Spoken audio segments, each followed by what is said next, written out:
There have been good personality studies done for, I would say, about 30 years.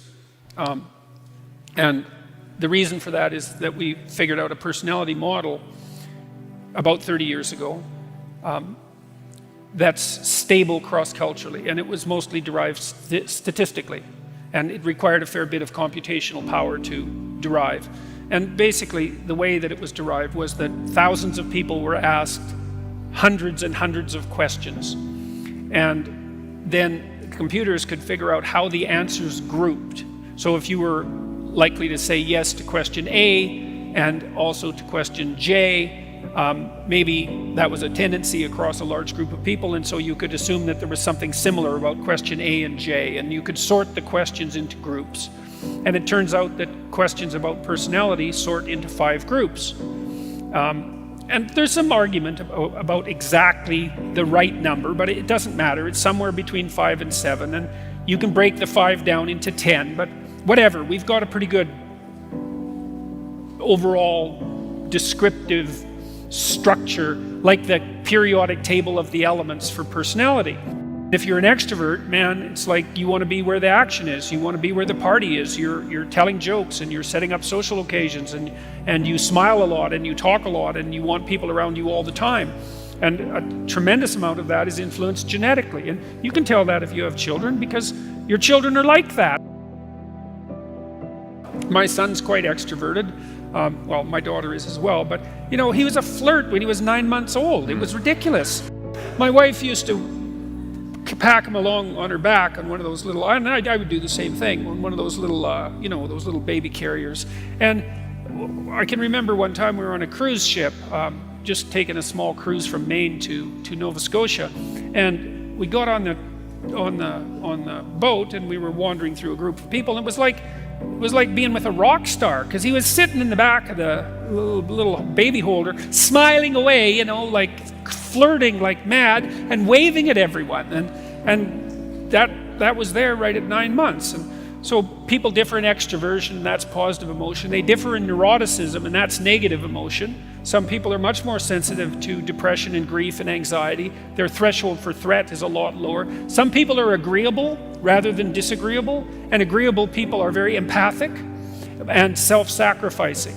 And the empathic part is good because, it's useful to be empathic, especially if you're caring for people who are in real trouble. But the self-sacrificing isn't so good. That can make you resentful and also decrease the probability that you're going to be successful in your salary negotiations and so forth. So those of you who are agreeable and have a hard time standing up for yourself and fighting, you'll fight for other people but not for yourself. It's a very good skill to develop, that ability to watch your resentment and see what you need and then make a case for it. It's a hard thing to learn. People differ in conscientiousness, that's orderliness and industrious, and they differ in creativity, which is openness. And a lot of that's genetic. It's there to begin with. Now you can move that with the environment, but you have a character. It's there. Liberals are higher in openness, that's trait creativity, and lower in conscientiousness, especially orderliness. And that seems to be because they believe, or let's say their niche is an informational niche. They believe that the free flow of information is worth the risk. So that'd be the free flow of people across borders, the free flow of ideas across borders, the free flow of concepts across categories. They'd rather that the borders were permeable.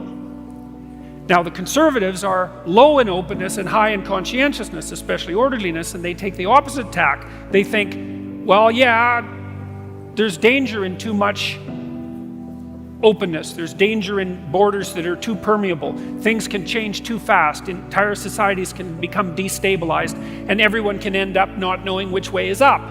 And the thing is that both of those attitudes are correct. It depends on the time. Sometimes things are changing so fast that everybody's knocked off their feet and things are falling apart.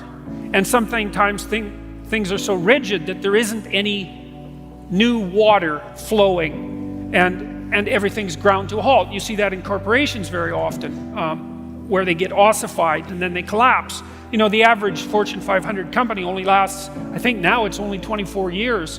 And the duration of their occupation of the top Fortune 500 space is getting shorter and shorter every year. You need liberals because now and then the right thing to do is to come up with something new. And you need conservatives because now and then the right thing to do is to do what everybody's always done. So Silicon Valley tends to be liberal. Everyone knows that. And the reason for that is that there's a tremendous number of entrepreneurs there. And entrepreneurs tend to be high in openness and lower in conscientiousness. So they're creative, but they're also willing to break rules, which you kind of have to do. Hopefully not to a criminal extent. Well, it's tricky when you're trying to establish something new, because look at a company like Uber. They had to bend the rules to be successful. And those companies that have rented those scooters out and put them on the streets everywhere, they just kind of went ahead and did it. It's not something an orderly person would do because they'd ask for permission, whereas the people who started these scooter rental companies just said, well, what'll happen if we put them everywhere? And the answer was, that seemed to work. But you have to have a rule-breaking proclivity in order to manage that. But the thing is, if you're an entrepreneur, you need conservative people, because once you've figured out how to do something, and then you want to run it algorithmically, you want to run it by the rules, well, then it's the conservative types that are going to be really good at doing that and making sure that the I's are dotted and the T's are crossed, and show up for work on time and have stable marriages and be reliable. And their problem is it's easy for them to get stuck in a rut. So attend to the person you're listening to as if they might know something you don't. It's like, I really find it interesting to talk to people whose political opinions differ from mine. And for me, that's mostly meant talking to really strong conservatives, because I would say temperamentally I tilt in the liberal direction, although it's very interesting to talk to people who don't share your political views if you listen to them, because they'll tell you all sorts of things about why they think that you just don't understand. And it's not that they're wrong, it's that sometimes they're wrong and sometimes they're right. And the whole point of free speech, as far as I can tell, the deep point of free speech is that it's all as if we're riding on the back of a giant snake, and it's twisting and turning all the time, and we're trying to figure out how to stay in the center so that we don't fall off the sides, And sometimes it's time for a bit of a tilt to the left, and sometimes it's time for a bit of a tilt to the right. And the only way you can tell when that time is by having a discussion about it. It's not the fact that the conservatives are right or that the liberals are right. They're both necessary, annoying as that is. I think there are times when there are objective facts that present themselves in the political sphere, but most of the time political discussion is more like marital negotiation, and it's right. It's right when it works in the world. That would be the first thing. Like, let's say you have a plan and you implement the plan, and the plan turns out the way that you expected it to. It's a pragmatic definition of truth.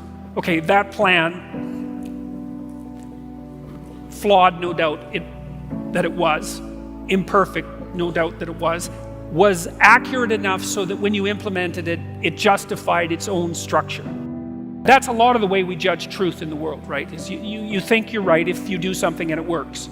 And that doesn't mean you're 100% right, and it doesn't mean it's going to work forever, but because you're ignorant and because your knowledge is limited, that's kind of what you've got. And so that's one form of truth. And then another form is, well, can we agree in a negotiated manner? I mean, I've been trying to identify 100% truths, the 100% truths, let's say, that sit at the bottom of our societies. And one of the things that I believe to be true is that the idea that the individual is properly sovereign, I believe, is as true as any idea that human beings have ever come up with. I think that idea works. Not everyone would agree with that. The more complex the situation, the harder it is to extract out something approximating an objective truth. And so then so much of it depends on negotiation and discussion.